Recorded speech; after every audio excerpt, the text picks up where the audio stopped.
Ang dating Presidential Legal Counsel, Attorney Salvador Panelo, matapang na nagsalita patungkol sa nangyaring di umanay illegal na contempt order sa Chief of Staff ni Vice President Sara Duterte na si Zulaika Lopez at tila may babala sa Marcos administration sa tila patuloy nitong panggigipit, pamamahiya at panghaharas di umano kay Attorney Zulaika Lopez, lalong-lalo na kay Vice President Sara Duterte. Mga militar, handa na di umanong kumalas sa gobyerno. Totoo kaya ito, mga kababayan?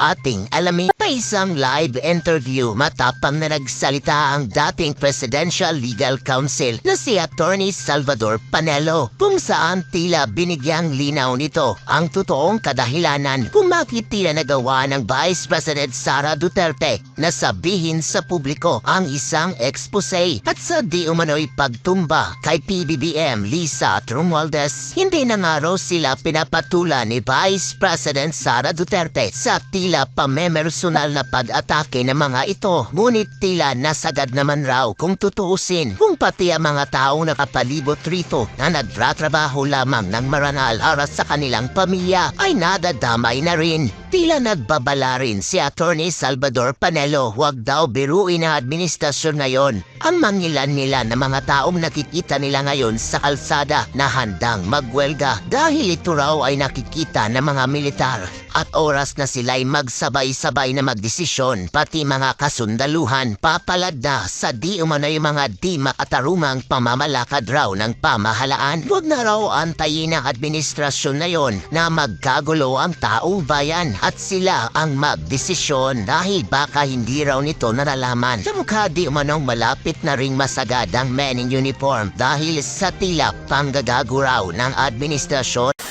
At itong si Zulaika Lopez ay pamangkin ni Mayor Elias Lopez, ang pangalawang pinakamagaling na di umano na alkalde ng Davao City sunod kay dating Presidente Duterte. So madaling sabi, yun ang pinanggalingan niya ay respetado. Ano nga bang tribo nito? Bugobo nga ba? Yun ang kanyang tribo eh. Kaibigan ko sila, yung magulang nito. At itong si Laika ay isang abogada. Madaling sabi, isang officer of the court. At naging administrador ng Davao City sa panahon ng mayor, si Inday Sara. At nung naging vice presidente, kinuha rin siyang chief of staff ni Inday Sara. Ano ba ang punot dulo nito? Iniimbestigahan nila yung confidential funds ni VP Sara. We have 5,400 viewers. And from the very start, si Inday Sara was willing to respond to questions regarding the confidential funds 2 sessions earlier. In fact, pinag-usapan na nila yun. On the third session, itong nakaraan, wala ho sa agenda na pag-uusapan ang confidential funds. Wala sa agenda simply because wala sa budget. Yung budget na ipipresenta niya, walang confidential funds. No? Because Congress has already decided not to give her confidential funds. And earlier than that, sinabi na ho ni Inday Sara na kung ayaw nyo, o hindi siya, tanggalin nyo, wala naman problema sa akin yan. Sanay ho siya sa confidential funds kasi ginamit niya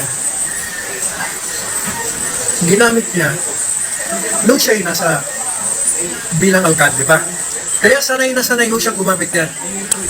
Kaya nung siya inaupo bilang Secretary of Education, napansin niya na itong mga komunistang rebelde, ginagamit, nire-recruit ang mga bata. Kaya kailangan niya ng confidential funds para gamitin, para sirain. Yan ang katotohanan dyan. That's the reason why gusto niya magkaroon ng confidential funds.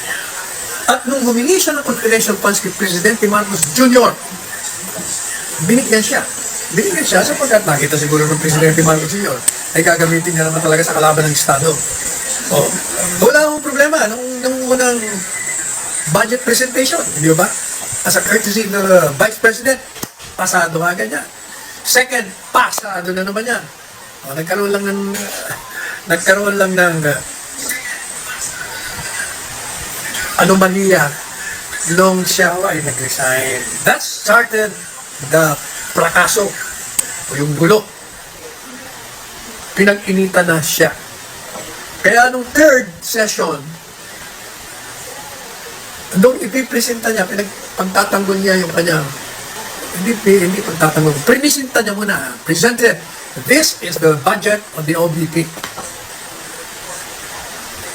Kaya problema, yung mga pasaway dyan sa Kongreso, kagaya nung nakonvict, alam niyo na kung sino yun, na nakapending ang appeal, at yung mga iba pa doon, na gusto magpapapel dahil mga eleksyonista, pilit na tinatanong siya regarding the confidential funds.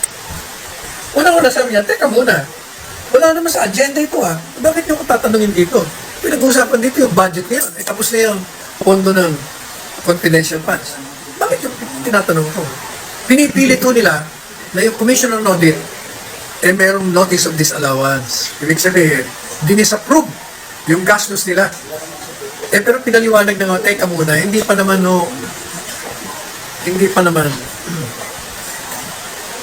final yung notice of disallowance. Meron pang 6 na buwan para ipakita namin kung kulang yung papeles, bibigay namin ng papeles. Kasi gaya ng paliwanag ni Inday Sara, subsequently, yung mga papeles nanggagaling sa malalayong lugar. Hindi naman sa kanya nanggagaling yun eh. So, madaling sabi, you have to give her time. And precisely, the law allows 6 months for someone who received a notice of disallowance to prepare the documents required of him or her. Kaya sabi niya, huwag na natin pag-usapan yan. Ako, nagagalit. Pumasok si DP Arroyo. Sabi niya, teka muna, wala naman sa agenda. Pinag-usapan na natin yan. Pangatlo, iniimbestigahan yan. Sa Korte Suprema, pending pa yan. Hindi na dapat pinag-uusapan yan. Ang madalit sabi, hindi sila pumaya, pinipilit nila. Gusto nilang pasumpayin si Inday Sara. Sabi ni Inday Sara, resource person lang ako nito, hindi naman ako witness. At ako susumpa. Ang madalit sabi, that started the whole mess. Nag-react ngayon. Kaya mula doon, pinag-iinitan na siya hanggang yung staff niya. Ito, napunta ngayon, dahil na siyang umaten, ang sinumpina nila, yung mga staff, kasama niya yung chief of staff, si Laika Lopez. Yung hali, nagkataon naman, papunta doon sa Amerika at bibisitahin niya yung kanyang auntie may sakit. Pero sabi niya, babalik ako dyan. At true enough, to her words, bumalik siya at umatendo siya. Napanood ko rin yung kanyang pagharap at pagtatanong at kanyang pagsasagot. Yun namang mga tanong sa kanya, parang inulit lang yung mga nakaraan at sinasagot niya naman. Nagagalit itong si convicted pending appeal na kongresista na hindi mabanata ng mga rebelding komunistang terorista pag may nangaambos, may pinapatay. Binibiri niya lang yung mga ibang grupo, pero yung rebelde komunista, hindi. Kaya siya na pagkakamala na, kasama ka dun eh. Anyway, so sabi niya, yung sulat mo sa Commission on Audit,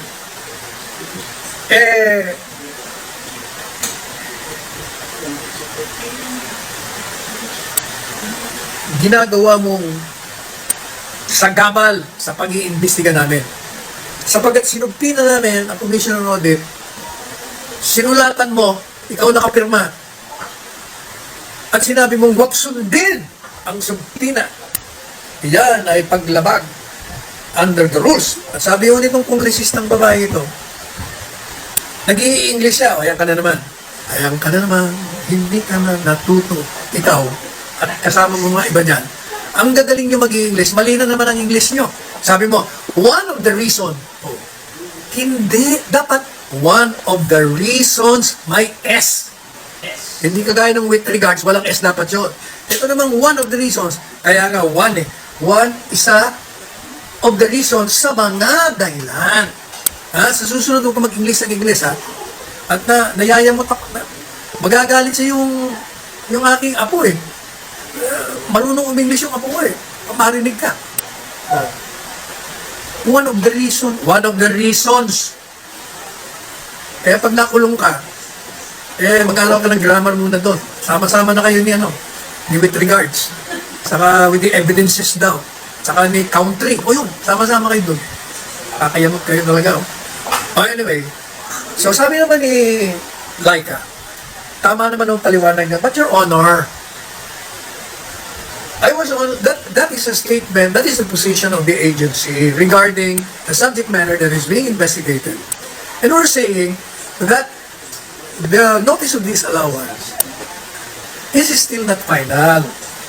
And it would deprive us if we would be discussing this. Pag-uusapan natin dito, hindi pa naman ang pinal. Kung bagay, naakusahan nyo na kami. Hindi pa ang pinal kung totoo nga, nabalik kami o hindi. Kaya sabi namin, umali, huwag nyo munang i-release. Yun naman po yung respectful na request. Pagkalang ng pakiusap. Hindi ka naman ini-intensyon na maging sagabal sa inyong minister. Hindi. Sabi niya, hindi. I move to cite you in contempt because under the rules, one of the reasons, one of the rules, ganito, ganyan. Ang madaling sabi, itong si Liza, dahil abogada siya, alam niya, Your Honor, I'd like to apologize when nasaktan kayo o sa tingin nyo, ako'y naging sagabal sa humingi po ako ng paumanhin. Ito naman si convicted woman. Sabi niya, tinatanggap ko, pero hindi. Kailangan pa rin ikulong. Kaya, madali sabi, kinulong ng 5 araw. Kinulong. Ito na. Si Inday Sara, bilang boss ni Laika, at hindi lang boss, kaibigan niya ito, matalik. Ito na, yung anak ni BP, inaanak ni Laika, ninang, o baka vice versa. Ganon sila kalapit. Saka pareho sila mugado eh. Ito na yan, nung nawala si Laika Lopez sa opisina ng Davao, nag-resign siya lumipat siya ng ibang ahensya, gobyerno. Hinanap ko siya ni Inday Sara, sabi niya, bumalik ka na sa akin. Kailangan kita rito, galing ka Hanggang yung vice presidente, sinama niya na. Kaya siya, chief of staff ng vice presidente. Ngayon, dahil nga malapit siya doon, saka hindi lang dahil sa malapit. Trabaho niya talaga yun. Obligasyon niya bilang boss na alagaan mo, pangalagaan mo ang interes ng iyong sinasakupan. Kaya nung pinag-iinitan, sabi niya, sasamahan ko kayo kahit anong mangyari dito. So nung ikinulong siya nung Huwebes o Miyerkules sa kinulong, gusto ko samahan ni BP Inday. Binisita niya initially yata mga 10 o'clock. Pagkatapos gusto niya samahan sa loob, bawal daw kasi kamag-anak lang. Kung ba sabi, ginawa niya, doon siya kay Congressman Pulong sa opisina, doon siya nagtulog. Ito naman ginagawa nitong mga tinamaan ng magaling na mga House of Reps. Hindi ko malaman kung sino nag-utos. Siguro yung boss nila. Patayan mo ng ilaw. For the first time sila papatay ng ilaw just because si BP Inday Sara ay nandun. Pero sabi naman ni Inday, may flashlight naman ako, okay lang. Basta nandito ako, alalayan ko siya. Bigla ako ng alas 12, ang kwento, ito naman ang kwento yung narinig ko mismo kay Laika Lopez. Binuksan daw yung kanyang pinto kasi yung detention facility, ang bukasan nun sa labas, hindi sa loob. Kasi nga, detention baka katumakas, kaya dapat nakasusi sa labas. Pumasok ko daw doon siyang 10 lalaki, may babae, may uniform, may pulis. At pinipilit daw na iserve sa kanya yung order na bago. At nakalagay doon, itatransfer daw siya sa prison, sa correctional, women's correctional. It's a detention facility for convicted criminals or suspected criminals while they're being tried in court. Ibig sabi ni Laika, unang-una sabi niya, alas 12 na matutulog na ako. Hindi kasi may order, babasahin namin. Madali sabi, binasa sa kanya, Sabi daw ng chair, sino man siya, si Chua. Tinatransfer daw siya. Ay, hindi ko siya, siyempre, hindi siya pumayag. Hindi po pwede yan. Bakit ba? Dito ako nakadetain, ba't yung ako transfer? May karapatan ako, I have my rights as a detainee. I need a lawyer. Kailangan ko ng abogado. Hindi na kailangan ng abogado. Sabi, may abogado ko. Hindi, gusto ko yung abogado. Sa madaling sabi, natakot ko siya. Eh, bakit naman hindi siya matatakot? Eh, nag-iisang babae siya nandun. Nakapadyama pa raw siya. Pagkatapos, darating doon mga pulis o mga iba pang mga tao. Tapos, pipilitin kang umalis doon. Hindi mo alam kung anong gagawin sa'yo. Pwede nang bubola lang sila. Alam niyo na. O di, madaling sabi, sinarado niya. Ginawa niya, ninog niya yung kanyang bed. Ginawa niyang harang. Tapos tinawagan niya si BP Inday Sala.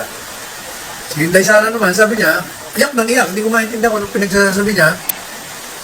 Basta may problema. So, naglakad ako from one building to another. Tapos siya.